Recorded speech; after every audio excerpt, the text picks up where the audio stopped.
The larger, bigger concern here, and that is, Kellyanne, this is not stopping. Okay, the president's critics are going to continue to try to take him down and throw lots of things for him to react to. Is this slowing down what you and your team are trying to do, and that is the priorities on the legislative story, repeal and replace, tax reform? Is this becoming noise that, in fact, is slowing you down, forcing you to respond to stuff that you weren't planning on? It's very important in this White House to distinguish between noise and news. No question, Maria. At the same time, this is a very big week for action for this president. Today, you'll have the new executive order on travel. You'll have, which points out 6 or 7 differences, a new effective date of March 16th. Iraq is no longer on the list.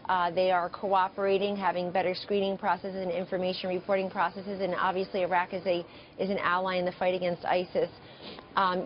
Syrian refugees are included with all other refugees. You've got you actually have the fact that LPRs, legal permanent residents, and other visa holders and folks with travel documents, when this goes into effect, are excluded. They were excluded from the beginning, but that's made more clear now. And then repealing and replacing Obamacare this week, getting back to talking about infrastructure and tax reform, which is coming, as you know. So we know there are a lot of bold, ambitious executive and legislative actions happening just this week. The idea of people trying to permanently resist and obstruct the president's agenda does seem to be unprecedented. I think that the Democratic Party is trying to professionalize their operation. It seems much more political and campaign-oriented than it does based on policy. If you listen to some of the hysterical comments coming out of the other side, and it's just a shame. I mean, the president himself on last Tuesday night, Maria, called for bipartisan action, asked for a unified country.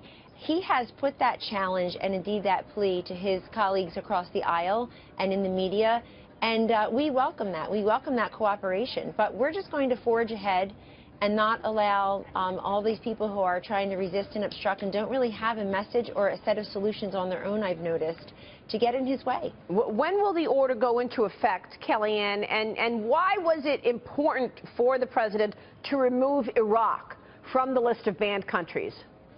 The effective date is March 16th, as I see it, and Iraq was removed. That doesn't mean that the president, I mean, he still reserved the right to investigate certain people if you have cause to do that. But in terms of being on the list of countries, Iraq is a very important ally in our fight against ISIS, but also Iraq has improved its screening and reporting procedures in consultation with this administration.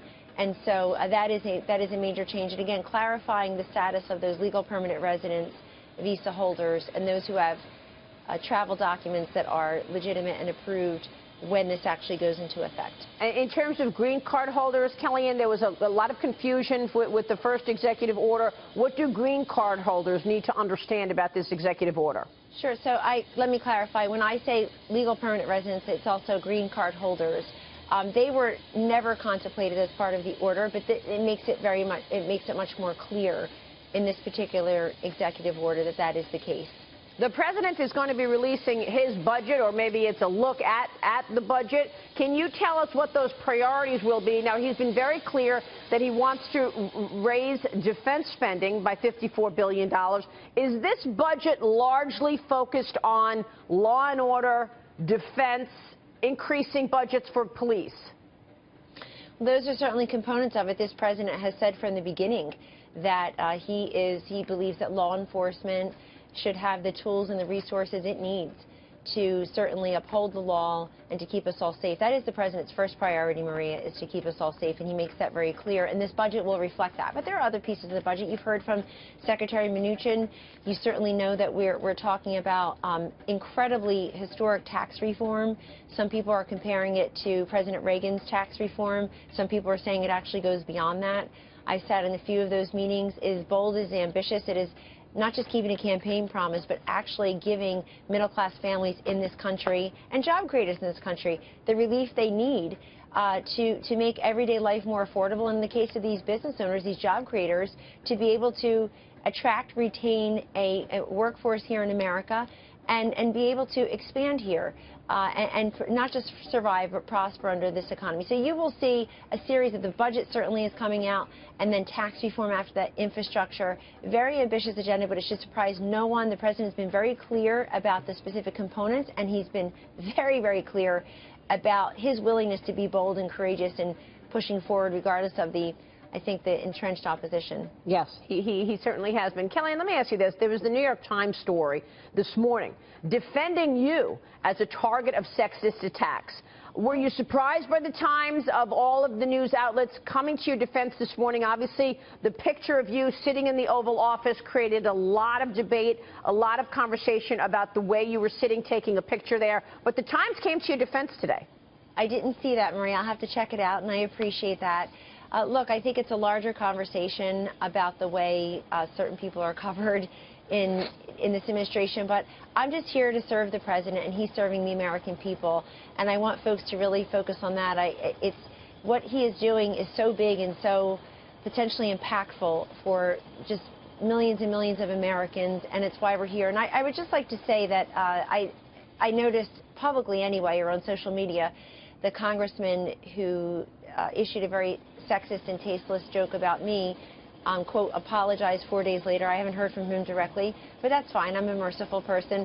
But remember, I was in there. I had just addressed many of those historically black college and university presidents, as had some of my colleagues, and I was part of the small team that walked them from the Roosevelt Room into the Oval Office for that picture, and I was asked specifically by my colleague Omarosa Manigault to take a picture, and I was trying to get the angle correctly, and then she asked me to send the picture right away, and I did that, and that's just what it was. Yeah, no, I'm not asking you for an explanation but I of it. appreciate the New York Times coming to the defense, because, look, I think sexism and misogynism, particularly coming out of the mouth of an elected official, it really should not have partisanship attached to it at all. I mean, we have to focus what people are saying, not what they're wearing or how they're seated, and that's just what I'm focused on here. And I work for a man, the President of the United States, and frankly the Vice President of the United States, who understand that and who are incredibly respectful of women in the workplace. It's tough business, Kelly, and you've got to have alligator skin here, apparently.